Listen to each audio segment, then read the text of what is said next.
Hi. I am live. Okay. Okay, welcome back. Let me see if I have any updates. Today is Memorial Day. Happy Memorial Day. I don't know if you have the day off. What can I say? Do I have any updates?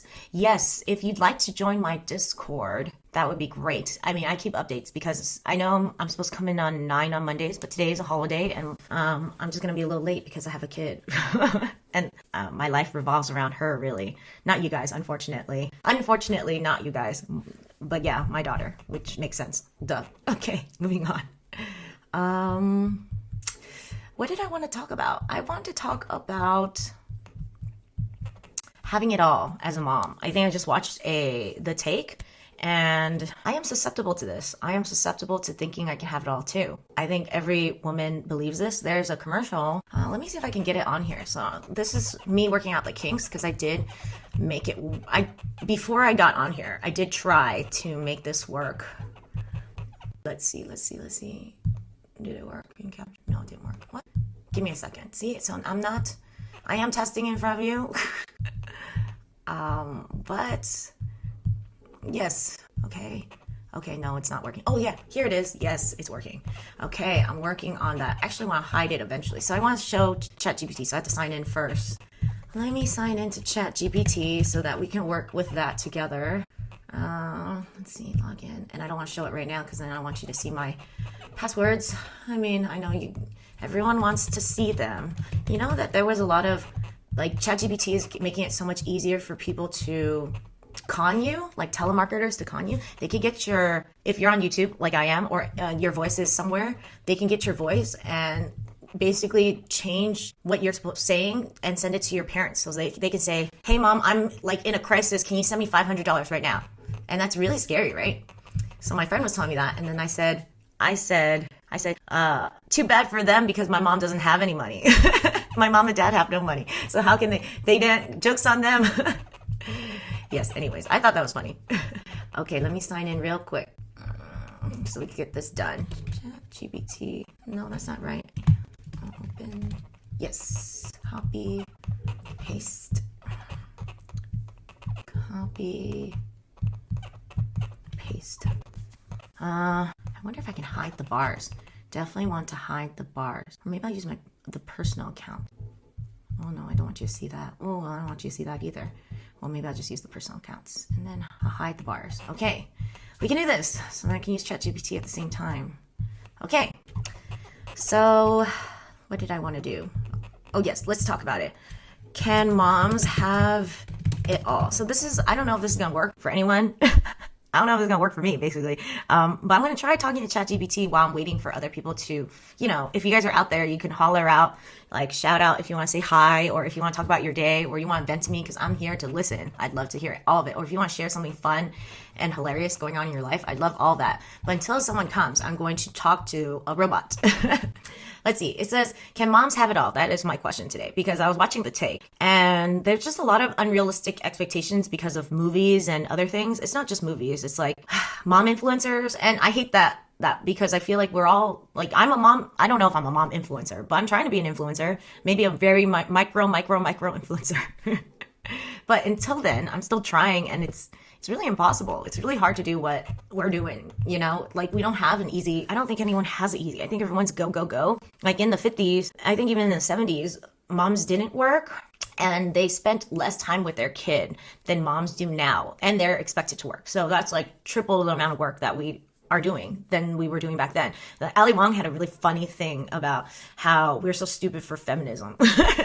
Because we're telling them the secret that we can work and we are smart. Like we should just hit all that shit so we could just be like incompetent people who got to stay at home and be stay-at-home moms who do less than expected, versus like, and I'm a stay-at-home mom and I feel like I do a lot still, I don't think any stay-at-home mom actually doesn't do little. I think they do a lot. I don't think the misconception is that we do nothing. It's not true. I think we do a ton of things. Anyways, it says here, let me make it bigger so maybe you guys can see it. I don't know if you can see it from here. Probably. All right, that's my husband's face. That's not my face. Maybe I should X that out somehow. I don't know how. Yeah. Oh, there you go. That's perfect. Let's see. Having it all. Excelling simultaneously at career, parenting, relationships, and self care is a pervasive cultural ideal. However, for many mothers, this ideal feels more like an unattainable standard than a realistic goal. Behind the myth, Having It All was a book by in the 80s. Okay, it was like personal success, appearance, then on motherhood. Oh, the book focused on that. Okay. Ooh, research indicates that flexible work arrangements, while seemingly beneficial, can inadvertently reinforce traditional gender roles. A study found that mothers with flexible hours often ended up shouldering more child care responsibilities, such as stay at home with sick kids, compared to fathers. The phenomenal term is flexible paradox. I mean, this is the same with I think it's like you have unlimited paid time off, but then you take less than 2 weeks versus like a person who has a traditional paid time off, like a set amount, and they'll use it all. But like if you have too much, then you feel bad for using it. Even if you have the average is to take 2 weeks off, you might not use it. Most people don't. That's why they gave it to you. So that it looks like they're giving you more when they don't. It's fucked up. Okay, let's see. Super moms, yes. Redefining success and fulfillment. Okay. Similar. Okay, who cares about this? Let's see. Moving forward, the pursuit of having it all often overlooks the systematic barriers that make such a balance challenging. Addressing issues like affordable childcare, equitable parental leave policies, and workplace flexibility is crucial. Moreover, fostering a culture that values shared parental responsibility and supports mothers in their choices, whether they are in the workforce, at home, or both, is essential. So I feel, yes, let's talk about that. I feel like being a mom, you can't win. I think being a woman, you can't win. Actually, yesterday, I was talking to my friend about Kamala Harris, and Trump, the election, and basically how the left or Democrats were stupid for it's not because she's a black woman, but because I think they got her because they thought she would bring in the leftists, basically all the Bernie Sanders supporters, because she's a woman and she's like a minority. But that's not true, because she's not just a woman that's a minority. She's the establishment. That's what we see. It's not Bernie Sanders was a white man, and everyone rallied for him. It's not because of his race or his gender, which is probably why that's like a left thing. You know, it's like you're not supposed to just be a minority and and a woman for me to vote for you. That's not how I would see it. And I'm a minority woman. I want someone who's genuine. I want someone who's like, it's under the skin that matters, right? Also, I was just like, this is so stupid, because you got no one to vote for you, because they were not the establishment. She was campaigning like everyone was a CEO, and they're not CEOs. They're so detached from regular people. She is so detached from regular people. And then you didn't get the people who are moderate, because they're not going to vote for a black woman. I'm sorry. I'm an Asian woman, and I voted for her, but I'm just saying that it was lackluster. It was like I voted for her because she was the least worst of two evils. Anyways, what was I saying about that? My friend was saying, he was so enlightened. He was like, we need a white man to be president, or like a democratic white man, or else like no one's gonna vote. And I know it's like so behind the times to say that, because I mean, look, I'm very progressive. I would love to vote for people just because of their politics or their values or their authenticity or their leadership skills. But this is not the world I live in, and that's not what most people vote for. That's what I would vote for, but it's not what most people will vote for. Okay. Basically saying I'm not racist. Relax, everyone. But he was like, he's an Asian man. And he was like, I don't want just a white man to be my president, but it seems like that's the only way for us to get, a white man has to fight for minorities. And I was like, this is so stupid. Like, he sounds so enlightened, which good for him to get there. But like, this is basically feminism, right? You need a male to fight for females. Or else no one's going to listen. You need a white man to fight for minorities, or white person to fight for minorities, or else no one's going to listen. This is like MLK all over again. I think he had a huge protest where he allowed like children to come out, and then children were getting abused or something. And it was on TV, and it shocked a lot of white women who were very upset about that. Even if they were a different race, they were very upset about it. A lot of white moms, I think. And then that actually caused the movement to move. Like, white people need to fight for minorities. Males need to fight for females. And when he said that, I was like, no fucking shit, Sherlock.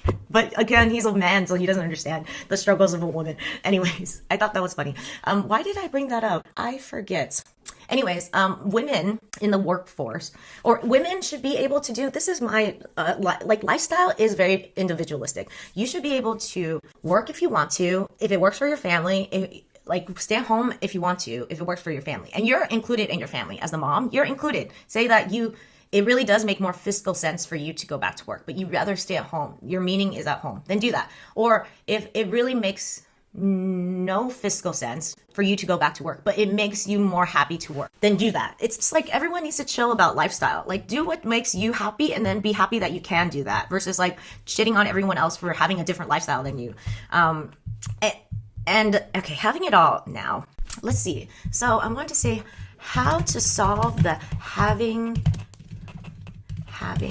it all problem. I don't know why I brought up that Trump thing situation. I don't remember, but I thought it would correlate back, but my brain hurts today, so be kind to me as I I don't know, spew shit. I don't know. I'm just messing around. It's not working out. Oh, hi, how are you? Oh, yes, I remember. You were on Discord. I'm good. I don't know if you messaged me back. Yes, I am good. It is Monday and I'm tired. How are you? Do you have the day off? I don't remember. Are you in America? Because it's Memorial Day for us, so we have the day off. Sorry, I was on my computer and I cannot see the chat as good. Let me switch it so that's easier for me to see that you're chatting me up. Okay, unless you have something else to talk about, I'm going to continue talking about my having it all issue with women and moms, especially because we do way too much. I just cannot. Yes. So I think a solution to the having it all is, well, one, if you can get ChatGPT, it can really help you with streamlining a lot of things for yourself so that you can have it all, having better systems in place.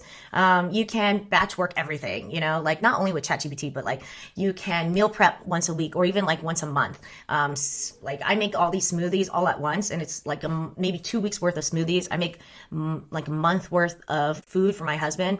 And we freeze it, and then like he could just microwave it when he needs it. Same with rice, beans, anything that's freezable.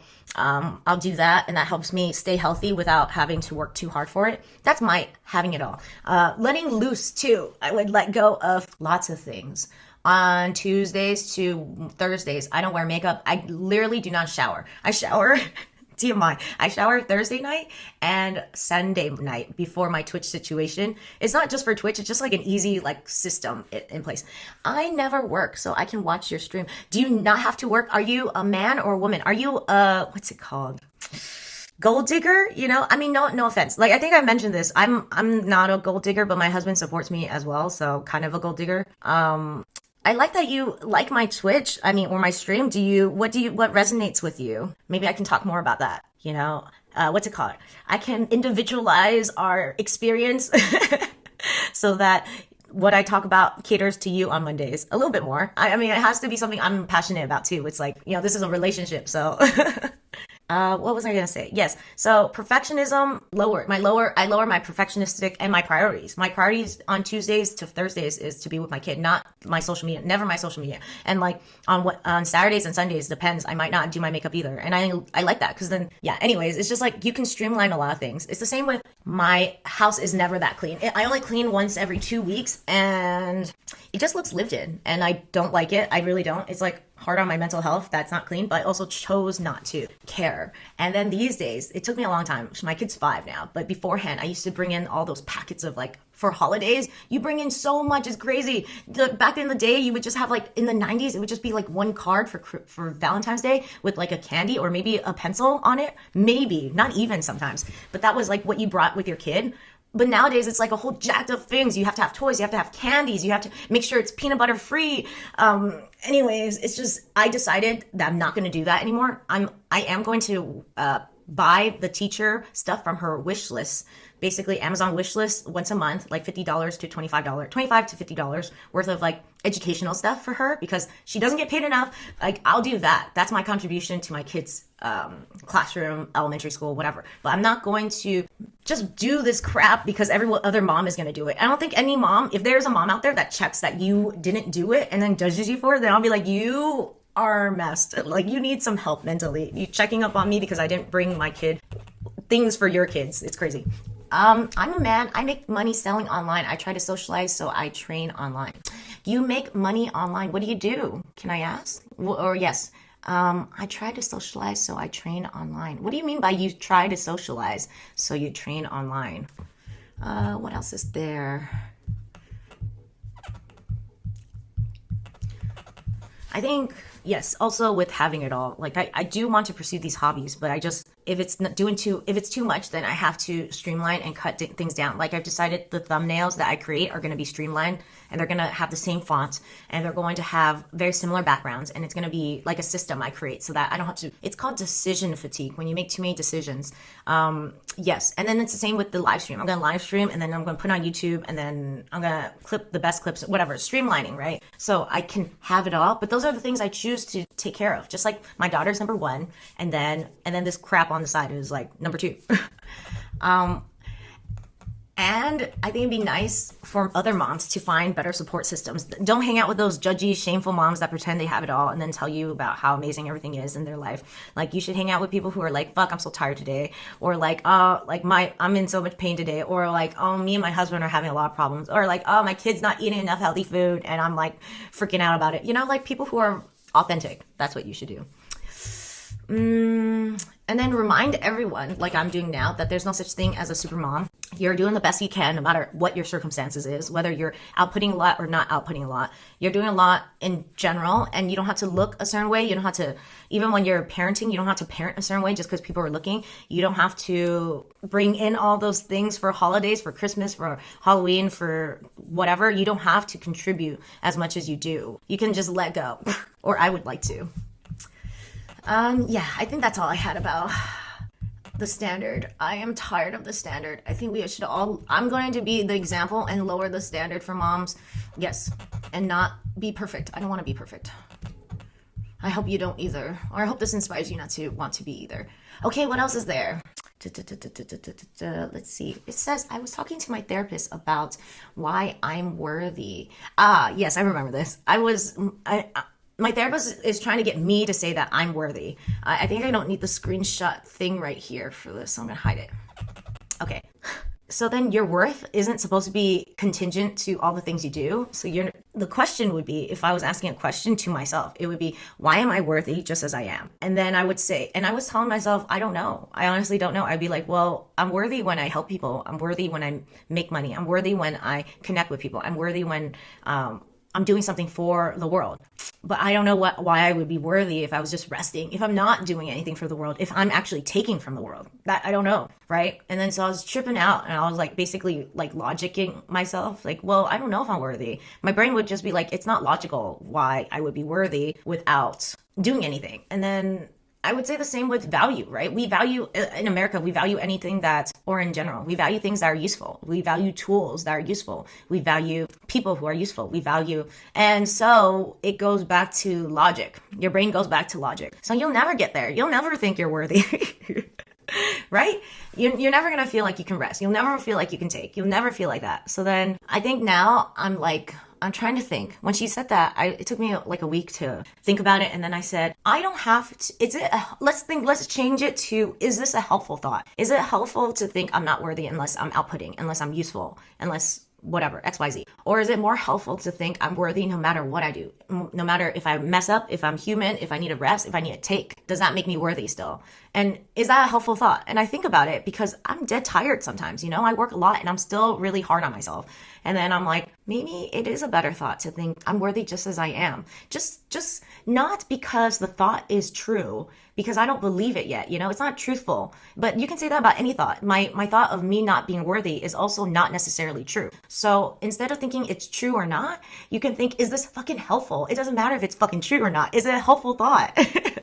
Does that make sense? I hope that helps you guys. That's helping me try to swallow that I'm worthy no matter what. I'm still not there, but at least I can take it better. You know, if someone says you're worthy just as you are, and then your brain will be like, well, that's not true. But then you'd be like, brain, is it still a more helpful thought than the thought that I'm not worthy? And then then you can just judo your way back into thinking it's more helpful. I'm not there. I don't believe it still, but it's more helpful. Baby steps, right? Okay. Oh no, I don't know if you're gone. I'd love to chat more. I'm sorry if I didn't respond to you quick enough, and then you're not here. But if you'd like to come back, that'd be great. I wanted to talk about inflation. Man, this is so sad. So let's talk to ChatGPT until someone comes back, or anyone comes back and is listening. Or if anyone wants to talk about inflation, we can do that. Let's do this. Inflation is ridiculous. It's everywhere. It's not just here in America. It's in Japan. I don't know where it is. It's everywhere, right? Because of the pandemic, whatever. Who cares why it's here? It's just here. People are using credit cards more. People are using things like buy now, pay later. It's really scary. And interest rates are high, so it's not a good time to have debt. People are definitely cutting back. They're dining out less. They're going to stores like Dollar Tree, Aldi, Grocery Outlet.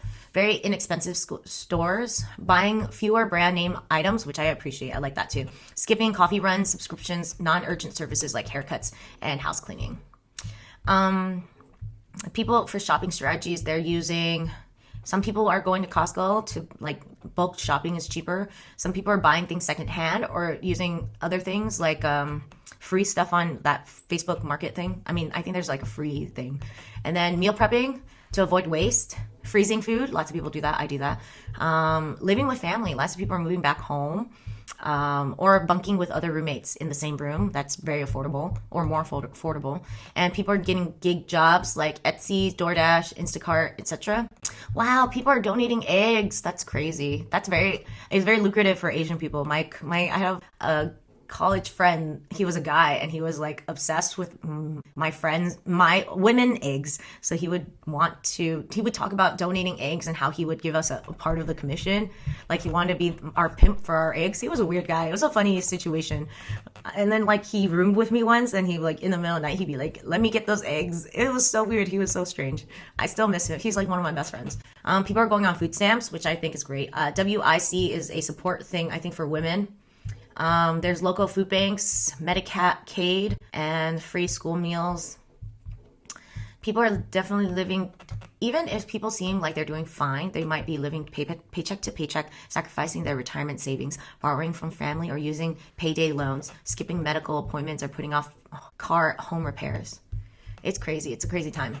So what do I want to say about that? I guess I wanted to talk about how, I had a question actually, but I don't remember if I can think of it now. I'm gonna eat while I think.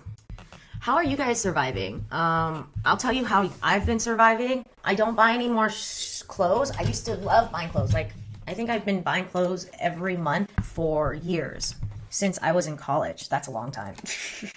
Here, I'll tell you why I'm saving. There's a little mold. This is so disgusting. Here, let me move you guys. The thing is all messed up. There's a little mold on my strawberry, but I'm gonna eat around it. That's disgusting. I'm sorry. I'm not sorry. I'm just teaching you guys how to survive. That's how Asian people would do it. Okay, I guess I can get rid of the ChatGPT thing right now. I'm gonna eat. But yes, eat around the moldy part. It's disgusting. But this other side is okay. Very disgusting. Oh shit. My water fell. This is what I'm eating today. It's like leftover cinnamon rolls, and my kids, but I'm trying to expose her to different muffins. That isn't just chocolate muffin, and this is a banana nut muffin. I don't think she even touched it. But I heard that if you expose it to them like 40 times, then they'll eventually touch it. So exposure is everything. I'm a big believer in, I cannot force her to eat whatever I can't force her to eat. I can't force her to wear whatever. I can't do her hair if she wants. Like, she has to be, I won't force her to brush her teeth, and I will force her to do health related stuff. But anyways, I expose her to a lot of stuff, and if she eats it, she eats it. But like, that's my control. That's my influence in her life, but I can't control her. Anyways, what else is there? What do? I go to Aldi. That's cheap. I don't shop often, and I stopped buying clothes because I have a ton of clothes. I think most Americans can say that for certain that they have a ton of clothes.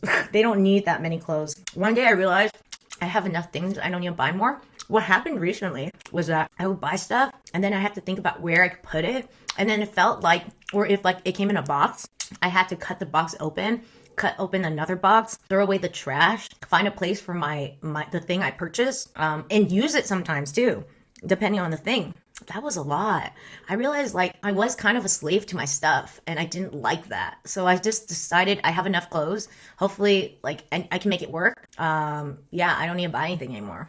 Ever. At least with clothes. What's another thing I do? I bought a freezer when Roy was born. And I make smoothies. You can buy frozen vegetables and fruits for cheaper and fresher than you would have gotten it if you buy it fresh. So it's not my favorite thing. Like frozen broccoli is not my favorite thing, but it's edible.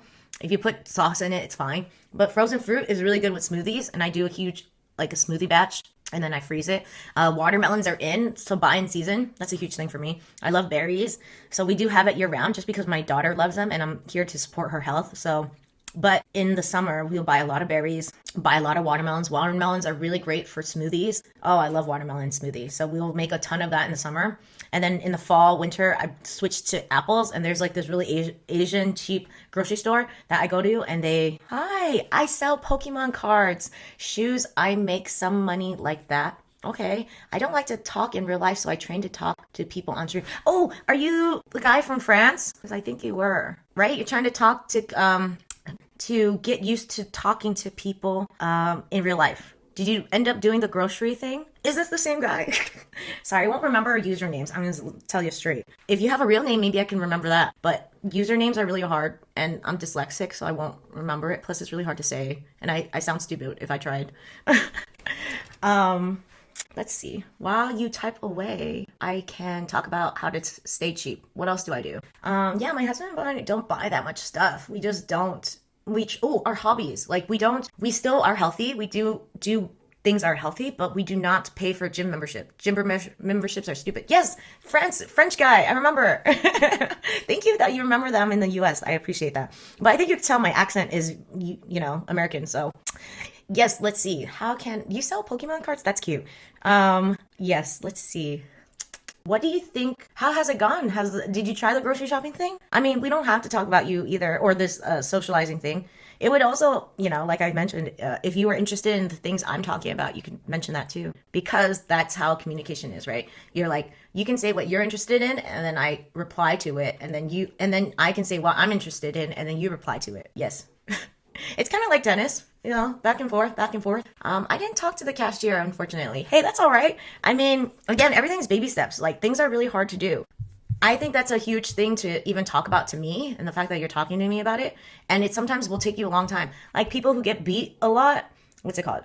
Women that get cheated on a lot. They just keep going back to the person that beats them or cheats on them, and then people just shit on the woman all the time. And it's like, we should shit on the beater cheater, but like, that's beside the point. The point is that sometimes I think it's important that we understand that people will have to make the same mistake over and over, and we have to deal with our feelings about it. It's not about them. We shit on them because we can't deal with our feelings about watching them go through pain. I notice that's why people are really mean to people who go through pain.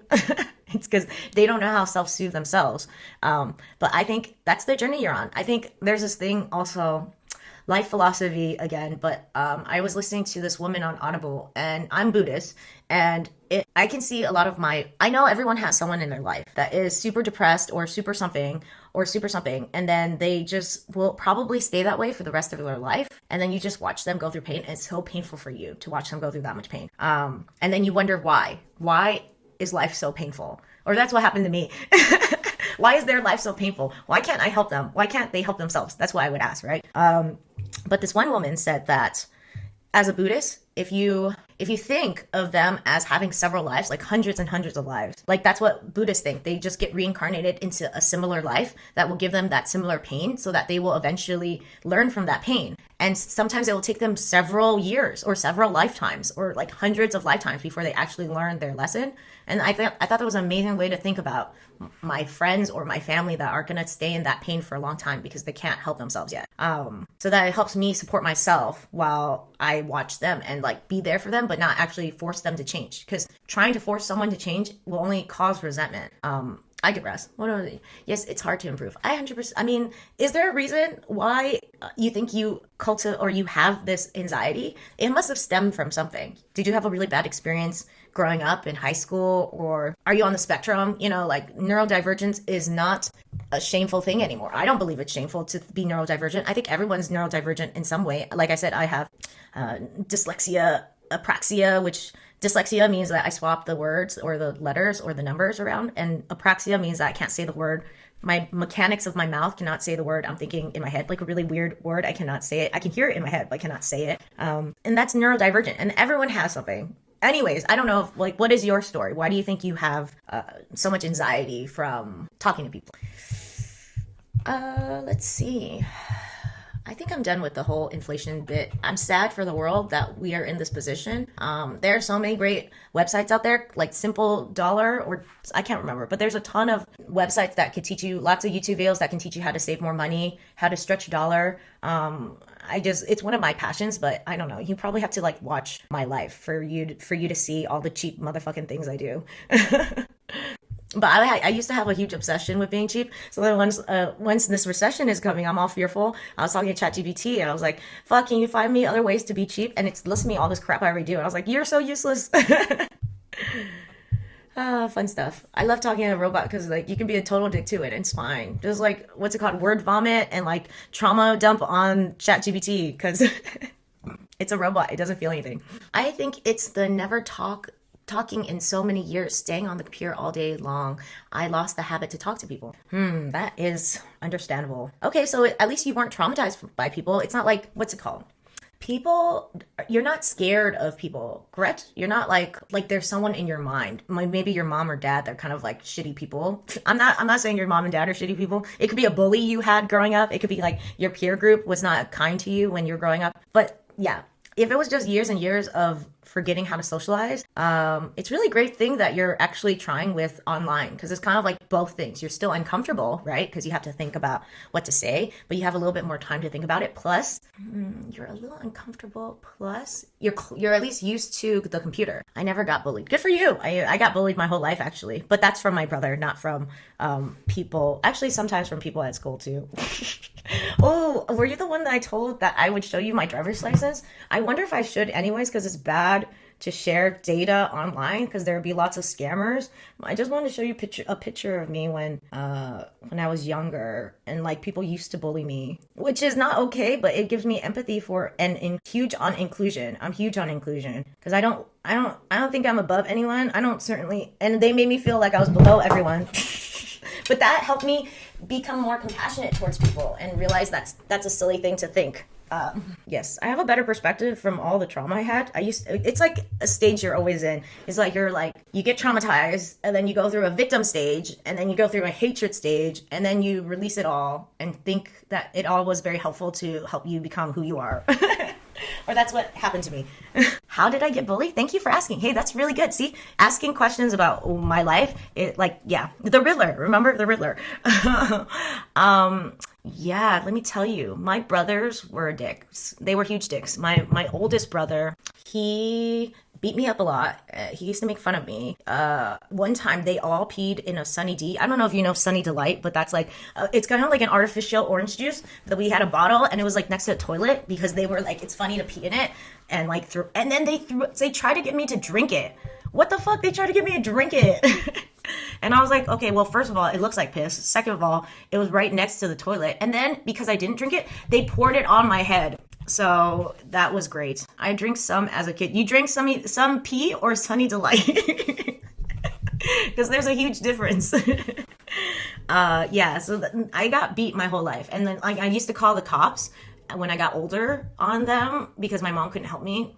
It was a hard time. And then actually when I was 18, I moved out right away because I told the cop when he was there one time, I told him I wanted to run away and he said I couldn't run away. Plus, you know, like they couldn't take me into the government would be worse, right? Like being a foster kid would be worse. So then what happened? He told me that I had to wait until I was 18 to like move out. When I was 18, something happened. I think he beat me one last time and I walked out and I moved in with my best friend for the summer. And then I went to college in the fall. So that's what happened. But I mean, I had a lot of social anxiety too. Let me see if I can do this. This is, I don't want to show you. Let me see if I want to be able to, yes. Look at that. It's like night and day. Oh, wait, you can't see over there. Night and day. Look at, with the glare. See, like, I mean, that's obviously still me. That was me when I was 17, I think. I was not that attractive. People really, they did beat me. I was not a cool kid, that's for sure. And people did tease me a little bit. High school is rough. High school, middle school, kids are rough. And look, I lost a lot of the face fat now that I'm in my 30s.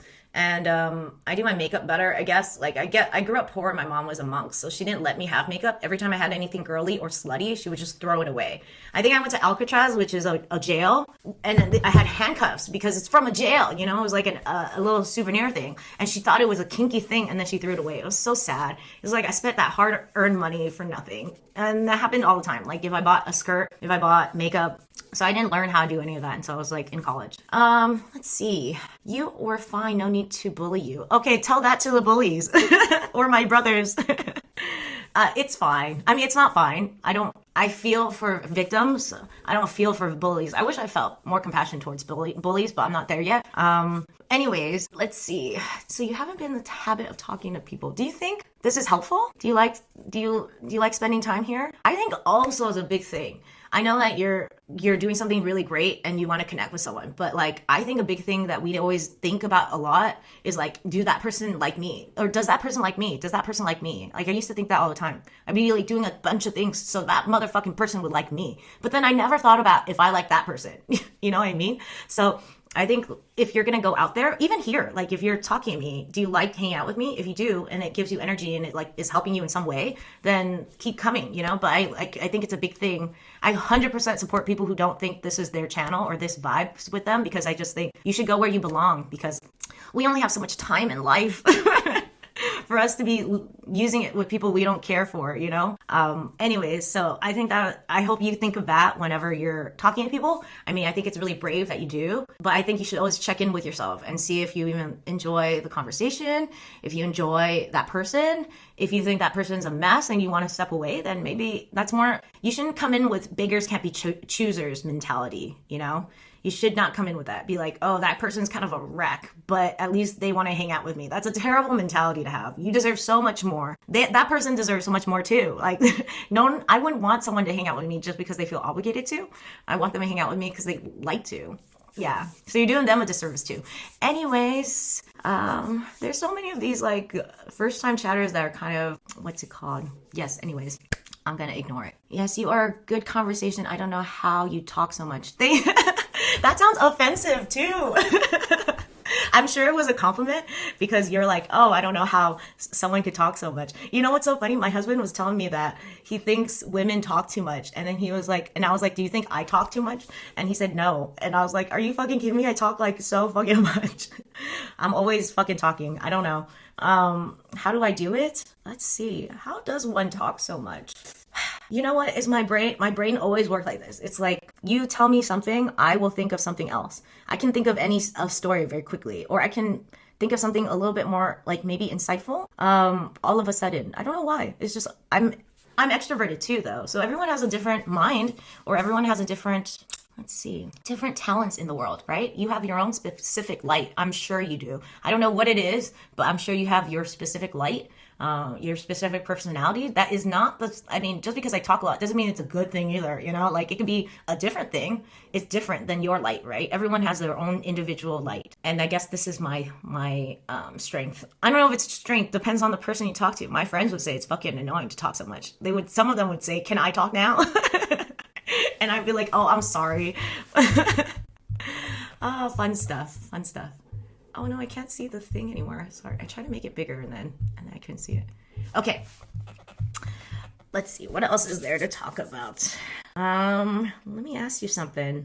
I have to think about what to ask you though. Sorry. You sell Pokemon cards. It sounds so fascinating. Have you been always doing that? Do you like the way you make money? Is that your passion? I got all the questions. See, there you go. It's like writing with the Riddler. I'm very curious about other people's career choices, you know? It's in America, it's a huge part of our identity, which is bullshit because you are not what you do, but still, sometimes I'm very curious about how people get to where they got to. Like, how did you get there? Are you passionate about it, or is it just something you do because it makes you money? And then, like, do you have any hobbies? Like, what do you do on your free time? I got other questions too, but I don't want to like overwhelm you with questions. So if you're typing away, great. Or if you're not, I'm going to continue talking about random shit that I put on my notes, because it's like stuff I would think about on the side throughout the week, but I'm not twitching, so I just write it down while you answer away. This is what I'll just do. So I was thinking about someone I know that would on a common basis tell me how to live my life. I don't think they're being offensive or whatever, but I was getting irritated. I was thinking I was going to tell him, instead of giving me advice. Oh, I remember this. This was someone I know. I don't want to talk about who, because I don't throw them under the bus, but it's not their fault. I feel like they don't understand certain things, but they can be judgy, and then they can tell you how to live your life. Those are not great things. Like you're working on your socializing skills. People like it when you let them control their own life, and you don't come off as judgmental. People love that. Like you can always give people grace, and it's just a muscle you have to learn to do. Like, this is just a social tip for you. My friend, I just met him. He's a great guy. It's like I met him like 2 years ago, but he cheated on his girlfriend. He cheated on his fiance, and then she became his wife, and then they had a kid, and he was cheating on her for 7 fucking years. But I don't. In my head, I'm judging him, okay? In my head, I'm like, I hate men who like get away with shit like this. They become Disneyland dads. The woman has to spend time with the kid, like basically raise their kid while that person goes find the second wife. Is like, I hate that, because I'm a mom, and that's a little scary, a scary thought that could happen to me. I'm in a very incredibly vulnerable situation because I just happen to be a woman that has a kid. Not that my husband would ever cheat on me, but, I don't like that for that other woman either. I don't think it's fair that she got cheated on and she gets the short end of that stick. Anyways, I don't tell any of that to him because that makes him look bad, right? And he happens to be my friend. I'm not friends with the other girl, so I can't tell her, fuck that guy, But, like, I'm friends with him. So what I tell him is, because you can always find grace in everything. Yes, he cheated. Yes, he did it for 7 years. But there's something about that too. One, he could not be honest with himself. I think his parents convinced him to marry her, like she was a stable choice, and he was on the fence. But he didn't have the tools to be honest with himself. So I get that. And then also with cheaters, like, there's also something about that too, where they have a hard time communicating. They don't know how to just be brave enough to break up anytime throughout the wedding, throughout like the pregnancy or whatever. They had just never had the tools. And can you imagine living like that way? Can you imagine how it feels like to never be able to tell your own truth? I feel bad for him too. I'm not saying that what he did was right. I'm just saying hurt people hurt. And if you could come from a place like that, then you can make friends with anybody. And then it's also very charming if you can lean into a joke, if you can joke about it. Because I think he was telling me this story, and he said he broke up with the girl he was cheating on because she wanted to get married and like have kids, but then he didn't want to do that. And then so he did something. He broke up with her so that she can find the love of her life or whatever and start her life. And then I was like, that was the only honorable thing you've done throughout this whole story. So like, if you can make a joke out of it, it's kind of that's a good way to show that you're kind of not okay with what he's doing, but not like in a way that's, I think, easier for him to swallow. Okay, let's see. Yes, you did reply. Let's see. Yes, I got cards as a kid. Then they became expensive, so I sell them. Oh, that's cool. I do some business. I do some crypto with the benefit. I hope to get rich one day. I hope you get rich someday too, because it's really tough out there. Like I was just talking about inflation, but I love that you're doing business. I'm actually trying to sell a book that I created. It's a romance novel. It's a romance fantasy novel. I love that you did something you're passionate about. Like you've already had these cards, and then so you get to sell them because you just happen to enjoy them. So now you can let someone else enjoy them. It's really nice. And then, yeah, it's the same with my novel. I'm using ChatGPT to write it, and I'm very excited for it. I don't want people to buy it just because they're my friends or I imposed on them or you're my viewership, I want people to buy it because they want to read the book. Anyways, I hope to become rich too. But there's so many hurdles, actually. It's not just, we think it's so simple to become rich, but it's not. See, this is me connecting dots. I'm going to talk about the lottery. Lots of people who win the lottery, lots of people who play the lottery are like usually kind of low income, right? They want to spend like $1 or $2 to have hope. and that's what they're buying. And I like that. I wouldn't judge them. I understand that people who play the lottery, well, personally, I'm a huge statistics person, and I don't play the lottery because I don't think I'll ever win. Like, I don't think I'll get hit by lightning, and I don't think I will win the lottery. So I don't play. But I see why people who are poor do play, because they don't have a lot of money anyways. They can't be hopeful when they save. Can you hope, like, say you can only save $5 a month? Would you be hopeful? I don't think so. If you could spend $2 to like buy the hope of becoming rich, then you would do so, right? I understand it's not logic. I understand the emotion behind doing so. Oh, thank you. Yes, a novel is fucking hard, but I actually, well, because I talk a lot, I think it was kind of easy. I'm using ChatGPT, so like he does a lot of the writing for me. I make all of the plot, and I change things up. Like he'll give me suggestions, and then I'll make it more witty or make it work flow better, or and he makes it flow better too. Whatever. The robot helps me make the book. But thank you. I'm very excited for it. Like I'll reread it because I'm proofreading or whatever, and I'm like surprised that I even wrote it. So very exciting. Yes, if you'd like more information, it's in my about page. But whatever. Back to the lottery thing. A lot of these people win the lottery, but then because they don't have any money tools, they've never been rich, they're gonna become poor again. It's just a part of the cycle. Because I understand, because I grew up poor. My mom did not have good money habits. She would borrow from her friends at the end of the month because she didn't have enough money. And then when I went to college, I did the same thing. And it made me think, wow, you really don't learn in America. They don't teach you anything about money. They teach you like in the math. If you're in any math throughout 0 to 18, like high school, it's like you learn how to like find the volume of a specific weird shape, calculus, or you learn geometry, and then you learn like algebra, but there's like one section on compound interest, like one little section about credit cards and loans. Not even credit cards, it's just loans or stocks. One little section. Can you imagine? So in America, I really believe they don't want you to learn how to do your finances. They want you to continue using money so that the economy will grow. It's all about the economy growing and whatever, and the 1%. It's not about you and your livelihood or your well-being or financial well-being. But I think in college, I used to borrow my friends' money to pay for rent. I didn't have any tools, and if I won the lottery then, I'd probably waste it because I didn't have any tools. And that's the same with anyone who's trying to get rich fast. Anyone who's trying to get rich fast, you're not going to stay rich. You don't have any tools to learn to save. You don't have any tools to learn to invest properly. You're going to spend all that money. People are going to come, especially with the lottery. People are going to come and get you. Like anyone who wins the lottery, most people die. Fucking people kill them. Like people steal from them. Your friends and family come after you. They're not like your friends and family anymore. They're like the people mooching off of you. And then they get mad at you for not giving them more money. So it's like, did you win something positive? It feels like negative in the end. Anyway, so then I hope you grow rich slowly. I hope you learn through small mistakes. Like if you invest in something stupid, at least you lost only a little bit of money. That's a big thing for me with my daughter. I'm going to give her $5 a week. And then if she does something stupid with it, at least she only lost $5 because that's experience. Like experience is the best teacher, and learning that painful lesson will help you learn to take care of your money better. Anyways, let's see. Why don't you invest in crypto? A lot of people say it's about to go up with government buying Bitcoin. I didn't actually say I didn't invest in crypto, but I don't invest in crypto. But maybe you're asking me in a curious way, not in a offensive way. I get that now. Let's see. Why don't I invest in crypto, huh?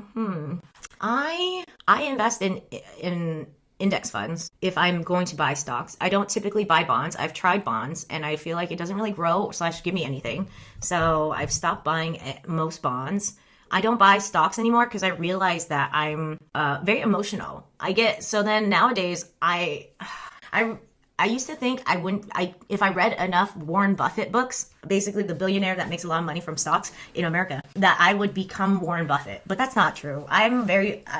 I'm just like every other human, and I get very emotional when I buy stocks. Not in the way that you would think, because if stock market is down, I'll buy more stocks. If stock market is up, it's not that I buy less stocks, but I have a pattern of buying a specific amount of stocks, or index funds now, not stocks, index funds. So that, yeah, I'll I'll buy one index fund every month. Then if the stock is going down or the stock market's going down, I'll buy like one more that time. And then if it's going up, no one talks about it, I'll just buy the same amount.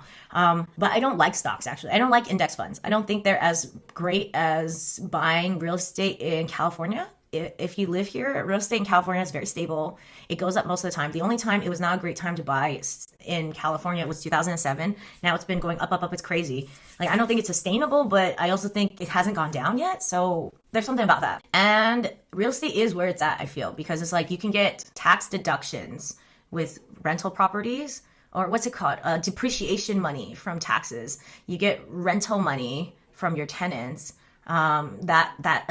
Asset goes up a lot in California, and I don't know, just other things. Oh, I think a big thing also is that you can't be too emotional with real estate, because even if, like, say the pandemic happened, during the pandemic I sold all my stocks. Stupid idea, but that's how I realized I was human. But I also needed the money at the time, so it really worked out fine just for me. But it really made me think I'm fucking human. Like, if something crazy happens, I'm gonna flip a switch and not be rational and do something stupid. That's just human. But you can't do that with a home. If you have a renter, you can't kick them out quickly. If you want to sell it, you have to get like a real estate agent. It's not easy to sell a home. You can't do it even if you're emotional. So I like that about real estate. And the reason why I wouldn't invest in crypto is not because I don't believe in it. I don't know anything about it. So I don't want to invest in something I don't know anything about. And I don't have the time or effort to learn. So it's not something I prioritize or think I can pursue right now, or have the time to pursue. Plus, I don't think I'm interested in it. I honestly don't. It seems a little scary, like the Wild Wild West. Like, I don't know how it works. I just don't know how it works, and I just not there. It's not my interest either. It doesn't pique my interest to learn. So if it's not piquing my interest to learn, then I will not be successful at it. As simple as that. Me, I'm the opposite. I can lose a lot of money and keep holding the crypto. Oh, good for you. I love that. I love that you can do that. I mean, that means that you do know that it's not emotion, or you're not being emotional about it. So that's good. See, it's all about knowing yourself. I could say that about living in general. I think the art of living, the biggest part about the art of living is fucking knowing yourself. Like, knowing if you're too emotional for something, then you can safeguard around that blind spot you have. Or say, for me, I'm terrible at remembering things. So I write notes chronically. I'll write tons of notes down. So my output and productivity gets better versus, or like, yeah, I just, if you know yourself and you accept that you have these flaws, then you'll do better in life, you know? Anyways, that's what I think. Let's see, what else do you do? I do hope you get rich someday. You know, rich is it's not just how much is in your bank, but it's definitely a mentality. Like, you need to believe that you deserve some money in the bank. You need to believe that your selling isn't harassing people. You need to believe that money isn't evil. There's a bunch of stuff. I have a bunch of money trauma, so that's why I'm like telling you this. It's not about you. I'm like talking about myself. My mom told me that money is evil, so I'm working on that. Like, even marketing my book to my friends that really do like this genre, it makes me feel uncomfortable because I never want to be a user. I never want to be someone that's like selling my friends. I want to be someone that is like, the helper or the giver. I'm always the giver. So this is like my money trauma. It's hard to be rich because there's a lot of people who have a lot of money trauma. Like, money is not evil. It's just a tool. People are evil. Right? Like, that, when I think about it, I'm like, money is not evil. People are evil. They just happen to have money, and that's why you correlate money with evil. But no, it's like people are evil, not money. And but yeah, being rich is like a slow growing mindset. I think it's more about changing your money trauma, or changing who you are, so that you accept that you deserve money. You accept that money should come to you. Or not because you deserve it, in like money should just be freely coming to me, but like you made something and you deserve some compensation for it. Or that's how I need to work on that. That's like one money trauma obstacle that I'm working on. There's like a bunch of them that everyone needs to get through before they could become rich. Unless you were handed you were born with a silver spoon, then you're just rich. Poor people, they buy a cigarette pack for $12. What the fuck? What the fuck indeed. I would say, one, cigarettes are yummy. You don't seem like a smoker. But I'll let you know now. The secret is that, well, I like smoking because it makes you breathe slowly. It's kind of like meditation. It like gives you that stressor because that deep breath, that out breath. It's beautiful. That is why I like a cigarette. I don't know what about other people who are addicted. I'm not addicted to cigarettes. I usually bum a cigarette if I'm drinking. I can never, like, I've only bought a pack of cigarettes once. And I hear you. Those things are fucking expensive. Why do poor people shoot themselves in the foot? That's basically what you're asking. Why do poor people shoot themselves in the foot? One, they're in a lot of pain. So if they can buy something that makes them a little less pain, like give them a little bit of a high or something, they will do so. It's the same with people who have money problems. Like, poor people have money problems. I mean, like credit card issues, buying, like retail shopping issues. Like they can't stop because they're already in so much pain. It's like a vicious cycle. It's like their credit card problems give them pain, and then they go shopping to alleviate the pain, which gives them credit card debt. And then anyways, it's the same with people who rather spend on the lottery than save that couple dollars. It's the same with cigarettes. It's like they don't one, they were never taught how to use money properly. Two, maybe their role models were poor. Maybe their parents were poor, so that's all they know. Three, their lives are hard, so then this is what helps them feel better. That's what I think. Smoking meditation, 100%. But I mean, I don't even meditate, but if you give me a cigarette, like I would meditate. I would sit on one of those uncomfortable cushions and sit there while I smoke. And I would call it meditation. I'm the best mother. I swear I would say something like that in front of my kid. I don't smoke though. So like, I think I make a lot of terrible jokes, but I don't act like that. I'm kind of crazy in a non-crazy way. I'm very responsible, but I like to make fucked up jokes. Like, we were at the dentist. I made this joke already, but I'm going to say it to you. We were at the dentist and then her dentist was reprimanding me. Every parent has a hard time brushing their toddler's teeth. They want to bite you. They want to step up. They want to yell, scream, whatever. They want to, like, it's not easy to brush your toddler's teeth. So obviously I'm missing some shit. And then he was reprimanding me. And I was like, why the fuck does it matter? Those baby teeth are just going to fall out anyways. Such a bad mom.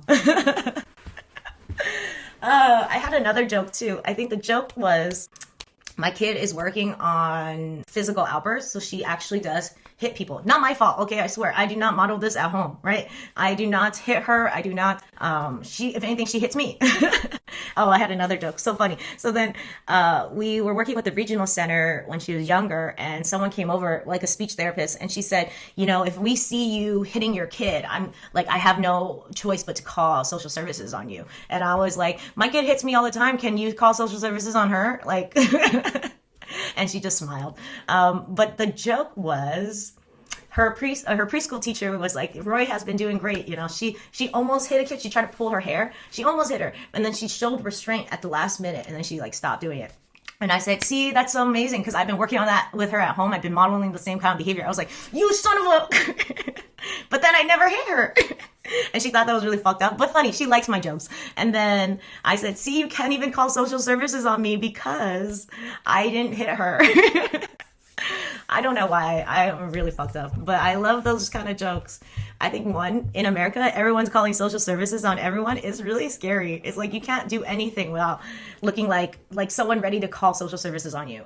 There's a story about kids walking to school. If your kid's 9-year-old, I think it was a 9-year-old kid, and someone called social services because that parent allowed that kid to walk to school. I was like, motherfucker, these parents are ridiculous. Like bubble wrapping their fucking kid. If you want to bubble wrap your kid, fine. That's your own damn kid. This is your own damn life. Like you do what you want to do. But don't trip about this 9-year-old walking to class. Like we're trying to teach them to grow up to be fucking adults, not scared of the world. It's not helpful to fucking, oh, thank you with the LOL. Thank you. It's not helpful to sugarcoat, or why would you condemn me and think I'm a bad parent for letting my kid walk to school? I don't get America. It's not like I'm beating my kid. I'm actually teaching my kid that I trust you. I trust that you can get to school on your own. I trust that you can be independent. That's what you're fucking teaching your kid when you implicitly tell them they can walk to school. You trust that they'll go to school, And then some other motherfucker just calls you out and call social services like that is a bad thing. It's crazy. America's crazy. You wouldn't want to live here. I was going to say, French people can be very snooty and look down on Americans, and I see why, but it's still very hurtful. But we don't make it easy. We make it easy for you to look down on us too. It's two-way street. Let's see. What else is there to talk about? I mean, it's up to you. Let's see. Do you think it's painful to be poor? Did you grow up poor? Do you have a decent amount of money now? I'm asking as your good friend to give me your money. Just kidding. I'm just kidding. But I'm curious, like, do you think you want to get rich because you had a lot of pain growing up from not being rich? Or do you think you just want to be comfortable? And then there's other things too, like FIRE. Have you heard of FIRE? It's financially independent, retire early. Yeah. Do you think you're the kind of rich that wants to be like lavishing, luxurious, big lifestyle? Or do you think you're the kind of rich that, like, what's your dream of being rich? Is it peace of mind? Are you going to be minimalistic? Live a simple life where you're not controlled by the government. I mean, not controlled by companies that, basically have take half of your life for a compensation. Or do you think you're the type of rich that wants to like get a yacht and like be not Elon Musk, he's a terrible example now. Jeff Bezos. He's a pretty cool example. He's just chilling. He's not in politics. He's not fucking up the world. He is fucking up the world, but he's still just chilling. I support him more than Elon Musk. Let's see. While you type away, I am going to read some of my other stuff out loud. I got one. I was thinking the other day about perfectionism or like shame. I know a lot of people who are really shame driven, and it made me, I'll go back to it after because you did respond. I still live at my parents at 32. Okay, no shame. So I don't spend any rent. That's just really smart. I put all of my money in investments. I don't enjoy to buy anything, so I plan for the future. Oh, I love that. You're basically kind of a hermit, but I'm okay with that. I actually really enjoy that. I feel I have the same kind of lifestyle. I'm very simple too. I don't need a lot. I think I was just talking about how to save some money, but like I don't believe in gym memberships. We have a gym. We bought some weights for our garage and we turned it into a gym. There's a squat rack and like a deadlift thingamajigger. I don't even push iron anymore. I don't believe in that. It's not my favorite exercise. I like to run in the park. It's free. I like to dance in front of a mirror. Free. I like to watch YouTube videos to learn to dance better. Free. I do yoga. Free. What else is there? I don't think there's a shame, and I think a lot of people live at home these days, and I think if you are saving a ton of money, it's like the smartest thing to do because like rent would just be so expensive, and if you can buy a house with that money eventually, or whatever you want to do with that money eventually, it's better for you, I think. Plus, like living in an intergenerational house means that your parents can help cook for you or buy you groceries, saving you so much more time than if you were just living by yourself. Nuclear families do not work very good here in America. So like I really like the intergenerational families. What was I gonna say? So you would be like FIRE, basically. You want to be independent and retire early and live a very simple life. And I think that's the best way to live anyways. Why does everyone, I think it could be a very vicious cycle where if you have some money and you try to use it to make your lifestyle better in some ways. Like say you want the best phone now, or say you want the best couch, or say you want the best experience, say you want to buy a boat, rent a boat. Eventually all that stuff will be lackluster, and then you'll need to chase the next high versus like having a simple life. Like I was just thinking that about my clothing addiction because I had a clothing addiction. I was thinking that every time I buy something new or go shopping, it's basically a part of me is saying, I'm not happy with the amount of stuff I have. I'm not happy with my life, right? And then after I stopped shopping or realized how much of a burden it is to shop, I realized that if anything, it was the opposite. It's like a backwards law. The more you buy, the more unhappy you are. The more you think you need more. The more you don't think you have enough. Versus like if you stop buying stuff, then it's like implicit that you feel like you have enough. Because why do you need to stop? Why would you stop buying? Because you're like, okay, I don't need any more stuff, right? So you kind of become more happy. I think it's the same with simple life versus like a more exaggerated, like living like Wolf of Wall Street kind of life. Like you'll never be happy. Look at that motherfucker. He looked hella fucked up, like we don't all have to be hermits. We can still have like simple luxuries, but I don't think if you're not appreciative of the simple things, you're certainly not going to be appreciative of the bigger things. Anyways, that was my low thing. Let's see. But in France, we have so much tax on plus value of stocks. Oh, really? Oh, what? You get 30? What do you mean you get 30%? 30% tax or you only get 30% of the growth of your stock, because that's tiny. But in France, don't you have better social systems? I'm not saying it's perfect. I don't know if you guys do have better social systems, but in America, we have no social systems. So if you can make good money, you will. But if most people can't because it's not realistic, what is it? only it's more likely that wait, what is it? It was more likely that you're struck twice by lightning than to become a billionaire. That's what I think, that was the statistics of being a billionaire. And I was just like, that's so sad.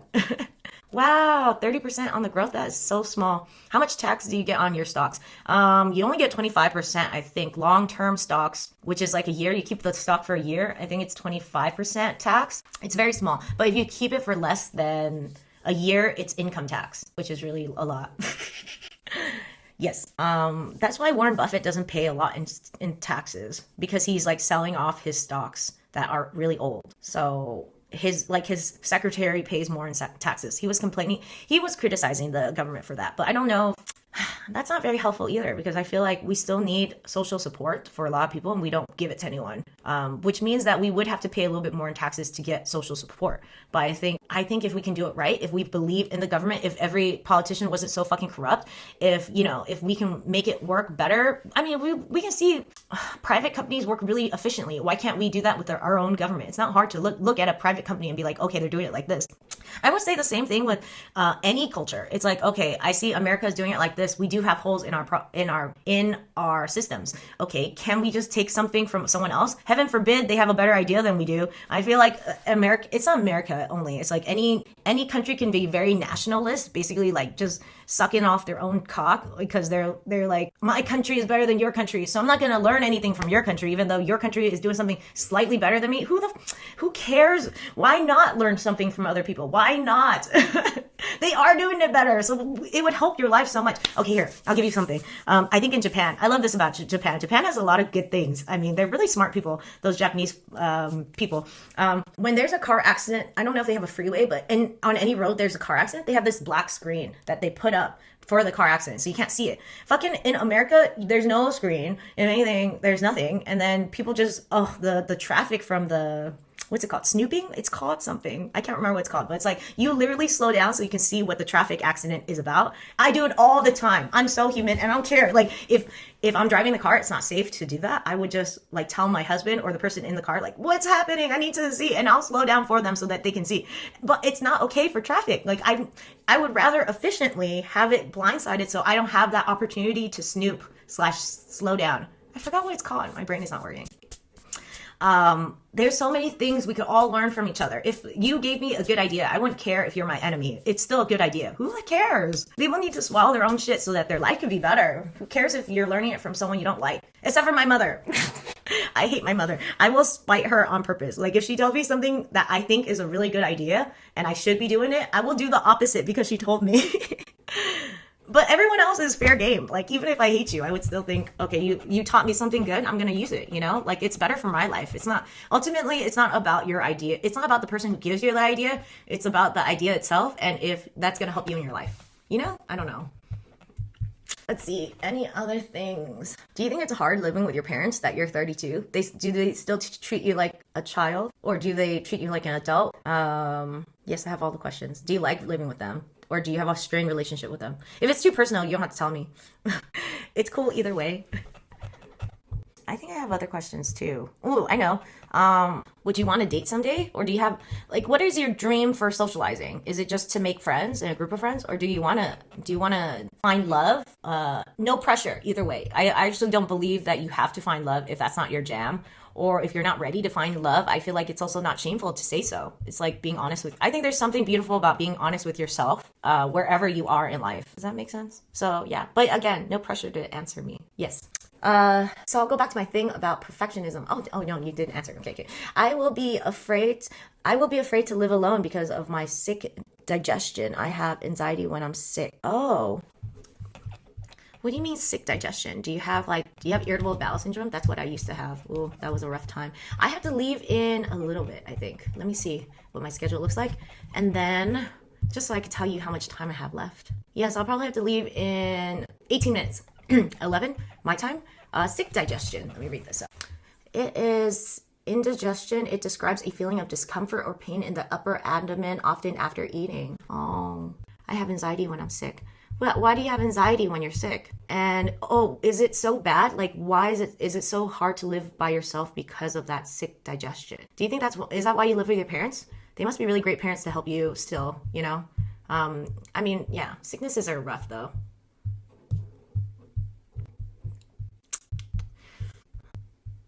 I have been fainting. Oh, having fainting feelings because of digestion. So I think my parents can save me if I faint. Oh man, that's rough. Do you think, oh, is that also why you would like to find love? Because you're more likely to stay alive if you are more likely to stay alive if you have someone around you to stay alive, you know, like they can help you, right? If you live with someone, you're more likely to stay alive. That's very painful. I'm sorry you're going through that. It's not easy. I can't imagine what you're going through, to be honest, too. So I can't tell you if it's easy or not easy. But I do feel for you because everyone, not that you're the only one suffering though. You ain't special. Not in a bad way, but like, if you ever feel like a self-pity party for one, I just want to let you know, you ain't special. Everyone suffers. Like, you might think I don't suffer, but I suffer a ton. Everyone's, what's it called? There's this great thing, it says that no one gets out of this alive. I think that it's kind of like that. I think it's very morbid, but I think it's also very real. Like, we all die in the end. No one gets out of this unscathed, right? So, but I hear that you're in pain, and I want to validate the fact that it must be rough. I never had a girlfriend, so I think I need to make friends first. It's easier. That's fair. It is easier to make friends. Recently, me and my friends were talking about ChatGPT and like how they're thinking of making sex dolls, sex robots, and ChatGPT could be like your girlfriend, boyfriend. He asked me if I would do that. I think if my husband croaked, knock on wood, and I have my daughter, I might do something like that because they might help me with my daughter. Plus, it wouldn't rape my daughter. I have this huge trauma because I had like a lot of people I know who had stepfathers who like sexually harassed their stepdaughters. So I don't believe in like dating ever again if my husband croaked. Or even if we got divorced, which I don't think is likely. Anyways, I think I told my friend that what's a beautiful thing about being with another person, even friendship, like any relationship, is that you guys fight. It's not actually, yeah, there's beautiful things about connecting with people and like finding joy and like having something in common or like joking around, just connecting with people, right? Or if someone's seeing you, there's something beautiful about all that, right? But there is something beautiful about fighting with someone. And that beautiful thing is that it fucking makes you grow.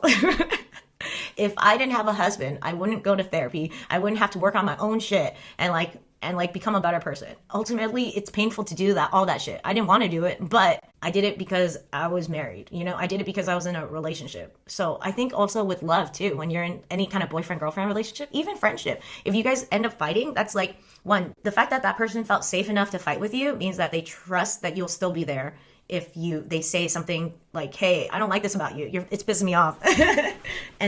And two, the fact that they're willing to fight with you means that they love you enough to try. And three, you get to learn something about yourself. Maybe you didn't realize I don't know, whatever problem you have, you know, say you have a distorted worldview about something, or you have some everyone has some toxicity. So it's just like, it'd be nice for someone to show that to you. So I think the best thing about a relationship is it's going to shine a flashlight into all the crap you need to work on, which is awful because it's not easy to work on those things, but it's also it's also probably part of meaning of life. I think that is definitely part of the meaning of living, to fucking work on shit, on like your own shit, even if you don't want to. Let's see. To me, social interaction is so difficult with anxiety, even though it should be the good moments to be with people. It's a paradox. 100%. I actually believe that. I hear that. I think sometimes it's so hard to be with anyone. When you have social anxiety or any anxiety, all you think about is how you fucked it up. Do you know the spotlight theory? That if you think about yourself so much, because you think you're the person on the spotlight, everyone thinks they're the person on the spotlight, on the stage. But because everyone thinks that, they're too busy thinking about themselves to think about what you said, to think about you fucking up that much. I think this is a big thing for moms too, that we get judged so hard. I judge myself the hardest. And if I'm fucking up in front of people, it's really painful for me. But these days I have to think, or I'm trying to think, they probably think about it. Yeah, they're probably judging me. 100%. They're judging me. Fucking Americans. They're always judging you. But after a while, they don't think about you. Like I bet you in 5 minutes, I bet you in 2 minutes, I bet you even in 1 minute, they have already, 90% of the time, they have already stopped thinking about you and then started thinking about themselves. People are so self-centered. which can be a benefit to you. Because then even though you said something stupid or you flopped in a social situation, afterwards, like after 30 seconds, they're already on to the next thing. They can't think about you too long. They're too busy with their own life, if that helps. But you're right, it's not easy. At first, it's certainly not going to be easy. That could be the same for dating too. You're going to have so much anxiety when you start dating. It sucks. But I think anxiety is also something that happens only early on. Like you said, you haven't been talking to people for years, right? Of course you're going to feel low anxiety. I think it's only normal that you feel low anxiety. 10 minutes, just because my alarm went off, so I said it like very quickly. But it's very normal, but eventually you'll stop. It's kind of like any new thing you do, right? Like the first time I Twitched, it was hard. Or the first time I was on YouTube, it was hard. But eventually it gets easier and easier every time you try. So I think that first step will be excruciating. I'm not going to sugarcoat it. It's not going to be easy. But then eventually it should get easier and easier, right? Like you don't have anxiety when you hang out with your parents because you see them a lot. Eventually you'll probably feel the same way once you find the right people. And at first it might be even harder because they might not like you and you might not like them. So then I was thinking about something recently because I when I was dating men, they always chose me. It's so typical. It's like you're always chosen as a woman. You're never the one to pick. And I never, after I grew up, now that I'm older, I look back on that time and I think, damn, I had no control over my love life. I could have told people that I actually was interested in, that I like them, that I would love to spend some more time with them and get to know them. But I never did that because I was terrified that they wouldn't like me back. But if you think about that thought that person might not like you back, it's true, they might not like you back. But I think we are so self-centered that we shoot ourselves in the foot. Because what if they didn't like you back, but had nothing to do with you? It has nothing to do with you. Sometimes they don't like you back because you're not associated with their familiar love. You're not their type. But that's not offensive because you also have your own specific type and it has nothing to do with them, right? You had this type before you even met this person, right? So it's like, we shouldn't feel offended when someone rejects us because it's not even about us. We don't vibe with them. They don't vibe with us because of their own specific personality, because of their own upbringing, because of their own whatever. And it has nothing to do with us. This thought revelation happened because I was having a emotional flashback about my father abandoning me. Someone else abandoned me. Or they didn't abandon me, but they stopped talking to me, but it felt like abandonment. And ChatGPT gave me this huge line that really helped me get over the fact that it's what you believe, right? So when I was a child, I believed that I wasn't enough. So he left me. I wasn't lovable. He left me. And then ChatGPT said, people leave you because of their own limitations, their own fears, their own choices.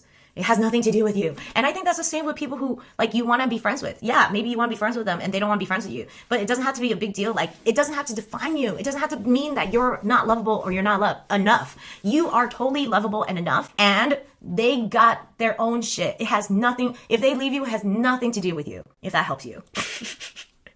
And besides, again, it goes back to you in a positive way. Did you even like them? You always have to go back to thinking, I want to find people I like too. It has to be a mutual thing, both ways. Friendship, relationship, anyone. They have to both choose. We both have a choice and we both have to choose each other. Anyways, hi, new time chatter. When? ChatGPT. Did you what? ChatGPT. You don't know what, I don't know if the question mark is what is ChatGPT, but I'm going to answer it anyways. It's like the best Google you'll ever find. I stopped Googling things and I now ChatGPT everything. And there was this meme my friend sent me that said ChatGPT needs to go on a walk because you trauma dumped on them, found 10 business ideas, and then asked it if you liked it. And that was so me. I don't ask it if I like it. I ask it if do you think my book will be successful? Do you think my Twitch will be successful? Do you think my life will be successful? That is my insecurity. But I don't ask it if I'm likable. I know I'm likable. It's an easy question to answer. But I don't know if my shit will be. There's so many things. I mean, success is very elusive. It's hard to be successful. You have to be lucky to be successful sometimes. And I don't know if I'm going to be lucky, Yes, but I would also say that I'm not defined by whether I have outward success or not. But I don't believe that either, because why would I have to ask all the time? 5 minutes, guys. I want to say that please follow, or I don't know. There's no liking here. This is not YouTube. Follow if you'd like to see me. I'm on Mondays and Fridays. I'm not leaving exactly. I just wanted to do this earlier. 5 minutes, guys. 5 minutes. But would you like to ask me something? And Derlo, what kind of name is that? Is that South American? European? Yes. And thank you for coming. How's your day going? Anyways, what was I saying? 5 minutes. Yes, follow me. I'm on Mondays and Fridays at 9. I'll try connect on Friday. Yes, okay. I hope you have a good rest of your day. It has been really fun talking to you today. And I will see you next time, man. And you can also message me on Discord. That was fun.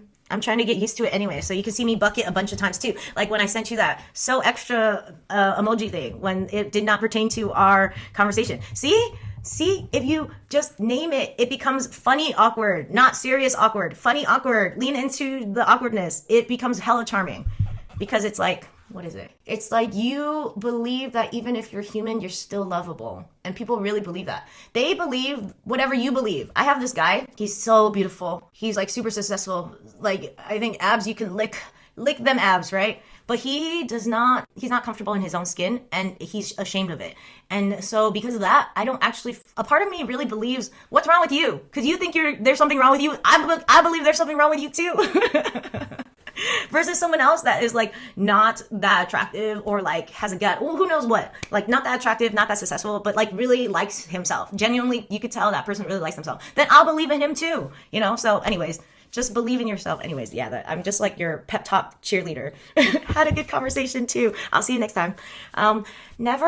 We'll never see you again since I work Mondays, Fridays. Why are you abandoning us? Whoa. First of all, you came here. So, are you here because of Memorial Day? His abs didn't save him. No, it did not. See, he worked really hard for those abs because he didn't believe in himself. He was successful because he wanted to, what's it called? He wanted to, like a redemption kind of thing, like it was all protective shield, I believe. But it's a beautiful shield that I would like to like. I mean, even if I don't believe in him because he doesn't believe in himself, I would still bang him. Fuck, I mean, he has abs. Who wouldn't want to bang someone who has abs? Even, I don't know, I'd walk over my dead husband to like bang that guy. Totally wrong. Anyways, first of all, I'm not abandoning you. You're abandoning me. Let me put it back on you. Mr. Forgettable is such an awful name, I have to say. It's like if I said Mrs. Small Titties because I have small titties. It's like, I don't know. See, this is the same. You're probably that guy. You don't believe in yourself either to think that you're forgettable. But also, I think it's kind of ironic because I'm talking about it so much that I think you are rememberable because I can't forget you now. I see what you did there. And I'm sorry that I'm only on Mondays and Fridays. I would like to spend more time on the weekend, but I'm not there yet. I don't even know if this will be successful. I mean, I only have 12 followers.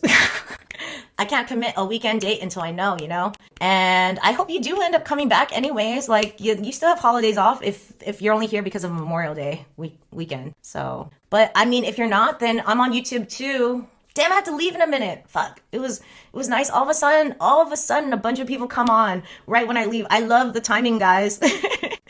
Let's see.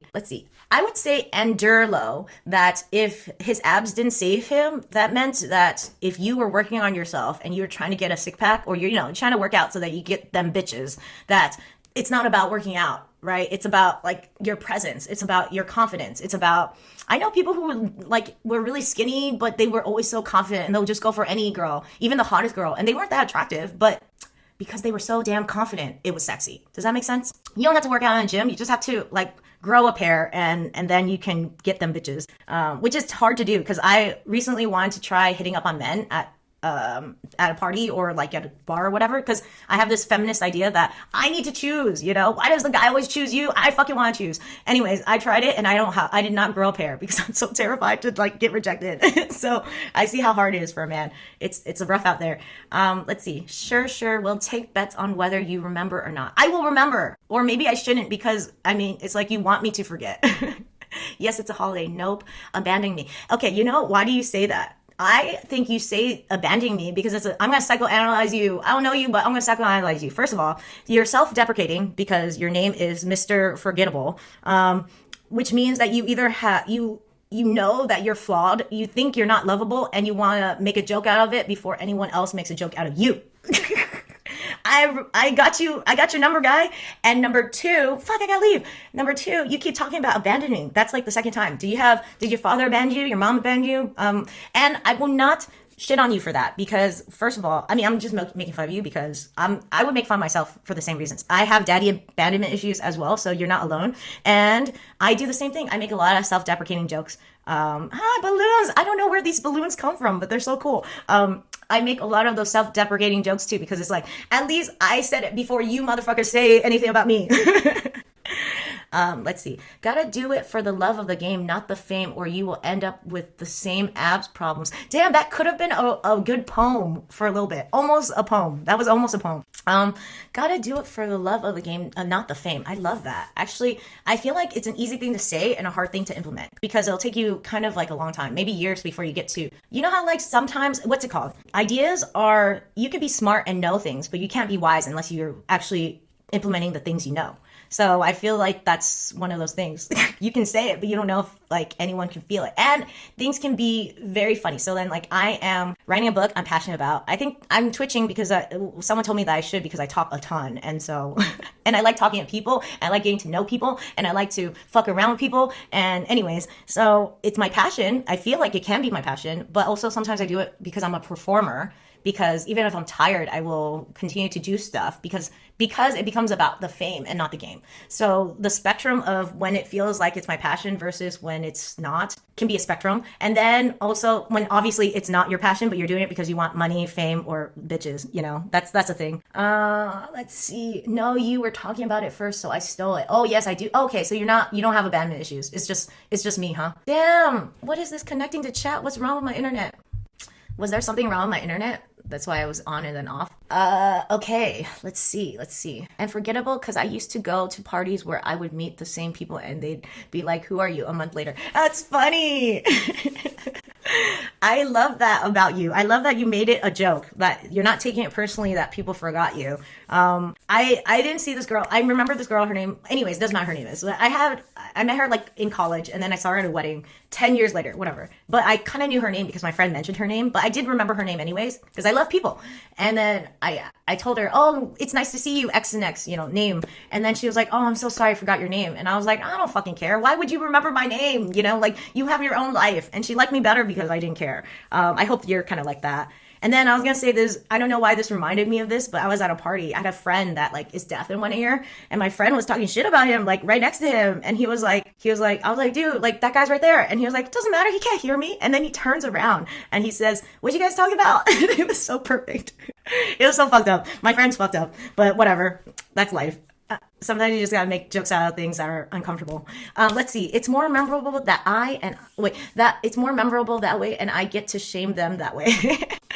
Why do you get to shame them? They don't even know your name. Maybe you were not rememberable. I'm sorry. Like maybe you need to learn some tricks to be more memorable. Barney Stinson from How I Met Your Mother is a magician, so maybe you could do things like that. I don't know if you should be a magician. I think it's kind of lame. I know he thinks it's cool, but it was one of the lamest part about him. To drunk people, oh, that's true. Drunk people won't remember. But why are you not drunk with them? Damn, I got to go. Okay, I'm liking my tattoo touch-up. I don't know if you guys care, but it's like this huge back tattoo, but it's not done. This fan needs to get more, like, become more feminine. It's not that feminine. Anyways, I will see you guys next time. If you'd like to follow me, that would be awesome. I remember everything when I'm drunk, though. Oh, that's so cool. Follow, yay! I'll see you next time. Okay, bye. Oh, yes, Monday and Fridays at 9 a.m. Not bye forever. Follow me anyway so it looks like people like me, even if you're never going to see me again. Yes, do it, Mr. Forgettable. Okay, bye.